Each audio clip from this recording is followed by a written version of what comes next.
Have you always been even as a boy, like a little boy, you were like, cars were your... Oh, yeah. Get you excited about Transformers, I had almost every single one of them. Loved them.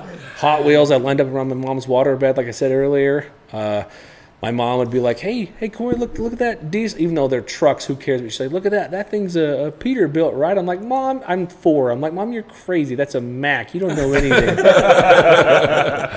Well, tell me, what in your memory, your first memory, what is the car that like really like would grind the gears? Like that's like, do you remember the first car that you were like, I feel something? The one, I'd have to say the Mercury. Yeah? Because I want to say I was around 11. Even though I liked cars, I mean, because I had a poster of a Ferrari Testarossa. I feel like a lot of people my age had that, a Testarossa, a Lamborghini Countach or Diablo, and the Mercedes Gullwing, the doors that are all crazy. Sure. And I guess the DeLorean from Back to the Future. But that car sucks as an actual car. Yeah. Cool idea. Terrible car. Yeah, totally.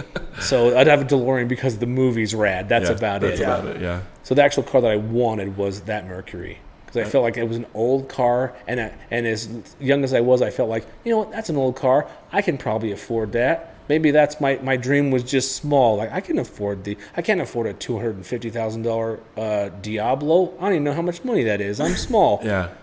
So that one, I'm like, that's old. I can totally afford that. So I think that's the car that I really wanted, and that's why I've had it for the last 7 years. That's cool. That makes it more meaningful. It's more than just the one that was in that movie. It's the one that you kind of fell in love with. You know what I mean? That first car. That's awesome. It's the longest car I've ever owned. I've had it for 7 years. I've never had a car for that long. Wow. And it's up in Bridger, Montana right now, being chopped by an awesome guy that does multiple Mercuries. The guy that helped me get the car 7 years ago. And I've been waiting to get into his shop for this long. Wow. So What's he chopping? What's it's he doing? a long game. He's chopping. He's going 5 inches in the front, 4 inches in the front and 5 1/4 in the rear. So he's just making it nice and sleek. Yeah. So I've already got the new frame, everything. The car's running. It's on the ground. You saw it the way it was. Oh, yeah. But it's pretty much done. But then the chop is just the icing on the cake. It's what I really wanted. And so is that for you, or is that a business move too?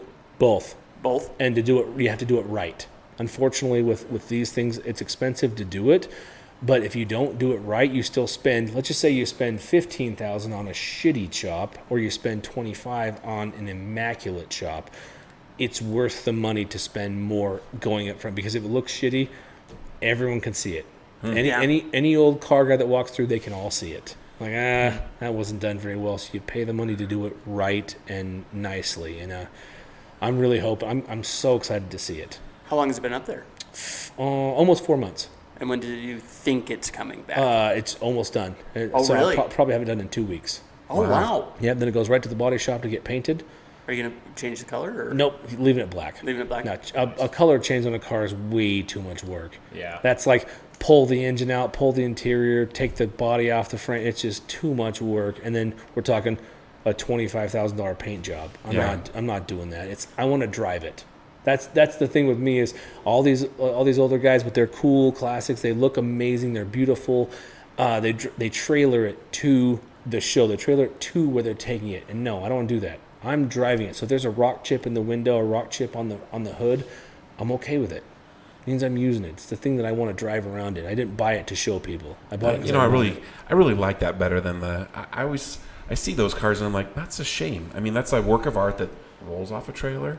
And they park it on the grass, and then they roll it back on the trailer. They'll start it sometimes to, just for you to hear it. Yeah. But it's not a running car, and I'm like, that's a shame. I think there's something valuable in it going down the road, and you see those works of art traveling down the road, and it just makes you feel like, oh yeah, there it is. Totally. That I can have more conversations start. Not that I'm doing it for attention, because that's not my intention is not that. It just naturally occurs.